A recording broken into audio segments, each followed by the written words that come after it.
Hello, नमस्कार। मैं doctor Sudhir Srivastava सनाई hospital से। आज का ये मैसेज मेरा उन लोगों के लिए है जिन्होंने लैसिक या फेमटो लैसिक कराने का ऑप्ट किया है और हमने उनको सर्जरी के लिए एडवाइस किया है। तो वैसे तो आपको काउंसलर्स ने आपको पूरा ब्रीफ कर दिया होगा कि कैसे प्रोसीजर होता है, और मेरी भी कोशिश होती है कि कुछ स्पेसिफिक क्वेश्चंस आपके हों तो मैं आप उनको आंसर करूं at the time of consultation. But बहुत सारी चीज़ें हैं जो रह जाती हैं, तो इस ये मेरा मैसेज उसी से रिलेटेड है। कुछ शायद टिप्स आपको प्रिपरेशन के लिए मिल जाएं या कुछ कंसेप्ट और क्लियर हो जाएं। तो पहले चीज़ है कि हम लैसिक क्यों करते हैं और लैसिक में करते क्या है। लैसिक में हम बेसिकली कॉर्निया पे फ्लैप बनाते हैं, जैसे बुक को ओपन किया जाता है तो उसके अंदर से कुछ पेजेस निकाल दिए जाते हैं, तो हम फ्लैप बनाते हैं और फिर हम लेज़र से जो स्ट्रोमल कॉर्निया का स्ट्रोमा एक्सपोज्ड होता है उसको कार्व कर देते हैं। उसमें हम एक्जाइमर लेज़र यूज़ करते हैं। फ्लैप को लिफ्ट करने की दो टेक्निक्स हैं, या तो हम माइक्रोकेरेटोम यूज़ करेंगे जिसको हम लोग स्टैंडर्ड लेसिक कहते हैं, जिसमें एक स्पेसिफिक कुछ ब्लेड्स होते हैं थिकनेस के, वो प्री डिसाइडेड होता है, उससे हम यूज़ करते हैं। और या हम और एडवांस और सेफ वर्जन पे जाते हैं तो हम फेमटोलैसिक कहते हैं, जिसमें फेमटो सेकेंड लेज़र एक जो डिफरेंट सेट ऑफ लेज़र है वो यूज़ होता है और हम उससे फ्लैप बनाते हैं। फिर पेशेंट को एग्जामिनर लेज़र के नीचे शिफ्ट करते हैं और फिर हम उसका नंबर्स करेक्ट करते हैं। तो फ्लैप क्रिएशन में क्या क्या जो माइक्रोकेरेटोम है उसमें थोड़े रिस्क फैक्टर्स ज़्यादा होते हैं। टू बी वेरी ऑनेस्ट, आज करीब जब हम लोग ने 10-15 साल से हम लोग 15 ईयर से हम लोग लेसिक कर रहे हैं। शुरुआत में करीब 12 साल पहले हम लोगों ने फेमटो सेकेंड टेक्नोलॉजी अडॉप्ट कर ली थी।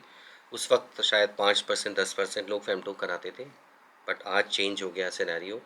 कोई भी टेक्नोलॉजी नई आती है तो उसके साथ पुरानी टेक्नोलॉजी में जो खामियां होती हैं या तो वो दूर की जाती हैं या वो हटती जाती हैं। तो माइक्रो केरेटोम लैसिक अब आजकल 5-10% ही होते हैं। मेजॉरिटी ऑफ पेशेंट्स आजकल हम फेमटो ही करते हैं, हम प्रेफर भी करते हैं कि फेमटो पेशेंट कराएं, क्योंकि क्वालिटी ऑफ फ्लैप भी डेफिनेटली फेमटो में बेटर होता है। तो हमने फ्लैप बनाया एंड देन फिर हम लेसिक करेंगे। तो सर्जरी से पहले के प्रिकॉशंस क्या क्या लेने चाहिए। जब आपको पहली बात तो कोई भी आपके दिमाग में मन में कोई डाउट हो, कोई क्वेश्चन हो, सर्जरी से पहले ज़रूर पूछ लीजिए। आप काउंसलर से पूछ सकते हैं, अगर आपको लग रहा है कि काउंसलर से आपको सेटिस्फेक्शन नहीं मिल रहा, आंसर्स नहीं मिल रहे हैं proper, you can directly ask me.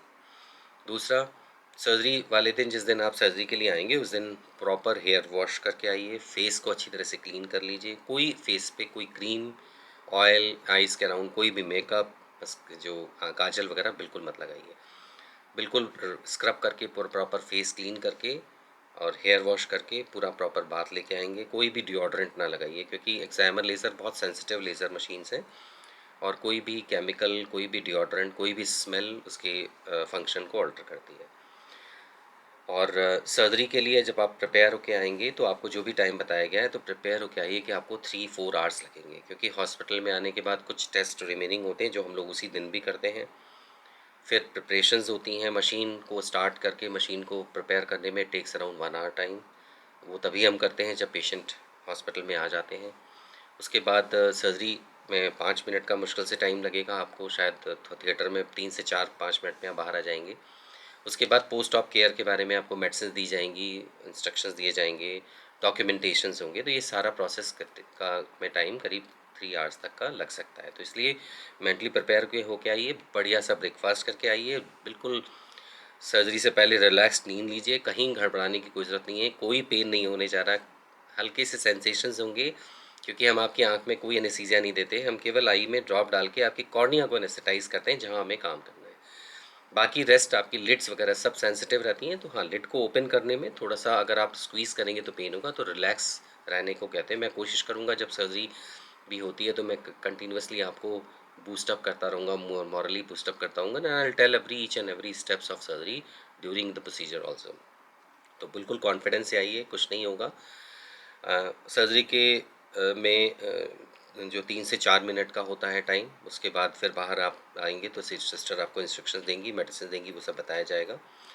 कुछ जो स्क्लेरल एरिया में, क्योंकि आई को वैक्यूम से हम होल्ड करते हैं, तो कुछ हेमरेजेस होंगे डेवलप, वो कोई प्रॉब्लम नहीं है, 10 से 15 दिन में वो क्लियर हो जाते हैं।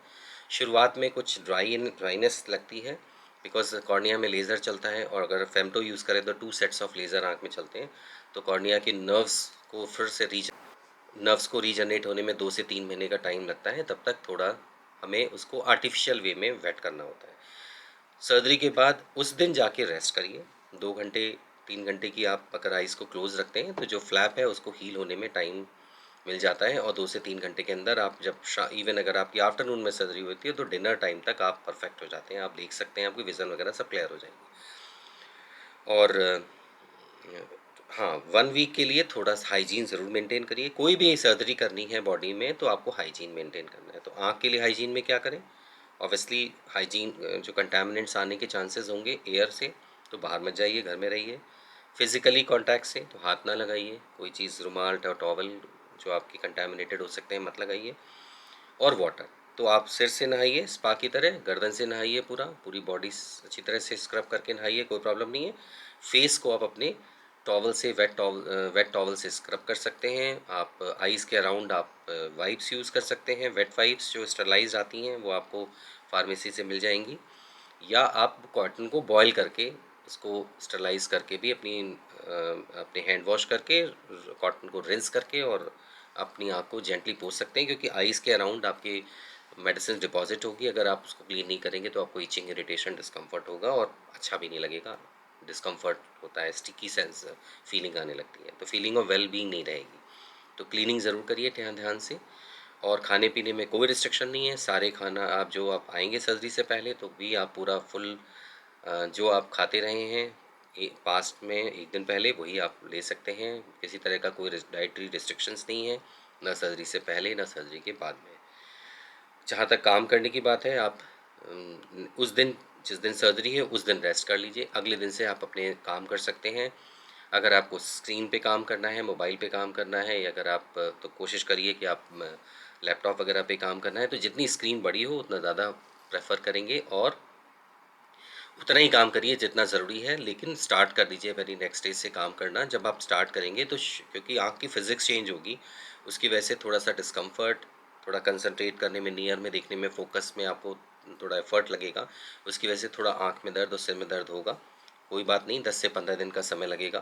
पैरों में ताकत लाने के लिए थोड़ा दौड़ना और भागना तो पड़ता ही है, तो वैसे ही मसल्स को टोन अप होने में थोड़ा-सा समय देना पड़ेगा। 15 से 20 दिन लीजिए अपने को फुल पेस पे आने के लिए, तो उतने में आपको धीमे-धीमे आपका मसल्स और कन्वर्जेंस जो वीक होती है मायोपिक्स में, वो धीमे-धीमे टोन अप हो जाती है। तो कोई बहुत मेजर रिस्ट्रिक्शंस नहीं है, काम करते रहिए, खाते-पीते रहिए, एन्जॉय करिए, टीवी देखना है तो टीवी देखिए, आप अपने रिक्रिएशनल एक्टिविटीज़ करते रहिए, जिम अवॉइड करिए क्योंकि वहाँ कंटामिनेशन होता है। और स्विमिंग अगर आप करते हैं तो 4 हफ्ते के लिए एटलीस्ट स्विमिंग आपको नहीं करनी है। बेसिक कंसेप्ट हाइजीन का है, वो अपने आप को शायद मुझे भी बताने की किसी को ज़रूरत नहीं है, आप अपने हिसाब से जो आप अपनी आपको लगता है कि इससे कंटामिनेशन होने का चांस है, वो आप अवॉइड करेंगे खुद। तो all the best for your surgery. और आई होप कि आप हॉस्पिटल से निकलेंगे तो खुश होकर निकलेंगे और पूरी ज़िंदगी आप अच्छी तरह से काम करेंगे और हम लोग को आप विशेस देते रहेंगे। Thank you.